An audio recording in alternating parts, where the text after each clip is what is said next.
तो सब का पेरी पंजे घर जे भातियुन ते बच्चन ते खर्च कर, ज़ाल जी जरूरत पूरी कर, बच्चन जी जरूरत पूरी कर।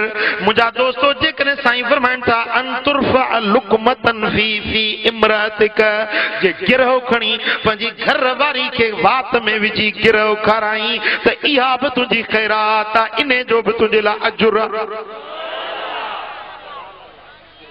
असा भी चलो या रसूल अल्लाह यतीम के रुपयो खैरात तो दिया, मुजाहिद के जंग जे वक्त में काफरन सा लड़ाई जे ला वने तो उन्हें के रुपयो तो दिया, मस्जिद तमीर करण में रुपयो तो दिया, ऐं चौथो रुपयो पंहिंजे घर वारन ते पंहिंजे ज़ाल बच्चन ते ख़र्च तो कया।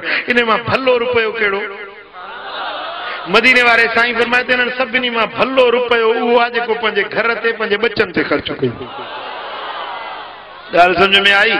हाँ, पंहिंजे घर वारन के बखीली सां पेश न अचो, उन्हनि जी ज़रूरत पूरी न कयो न, जो उन्हनि खे न मेट वठी ॾियो, न तेल वठी ॾियो, न मिर्च लूण पूरो वठी ॾियो, न।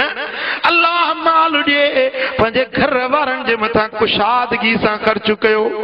पोइ तव्हांजे अज़ीज़न में क़रीबन में ॾिसो, जेको माइट रिश्तेदार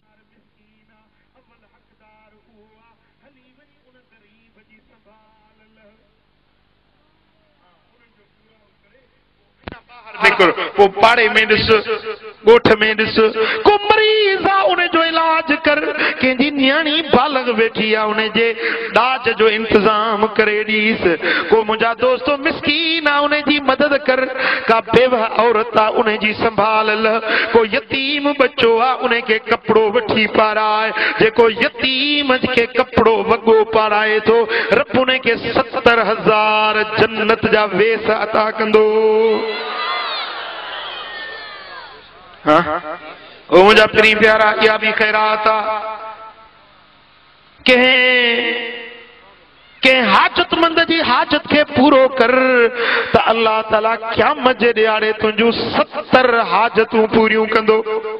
उन्हनि मां नंढे में नंढी हाजत इहा हूंदी जो रब तोखे जहन्नम खां छॾाए जन्नत में मोकिले छॾी।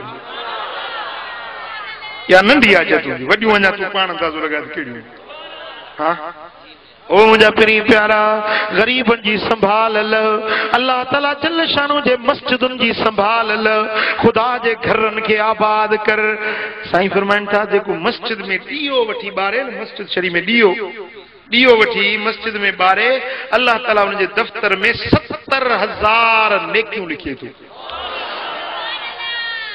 मस्जिद में तॾो वठी रखियईं, जेसी ताईं वो तॾो मस्जिद में आहे, निमाज़ी निमाज़ पढ़ंदा रहंदा, जेतिरो सवाब निमाज़िन खे मिलंदो ओतिरो सवाब इन तॾी वठण वारे जे दफ़्तर में रब लिखंदो।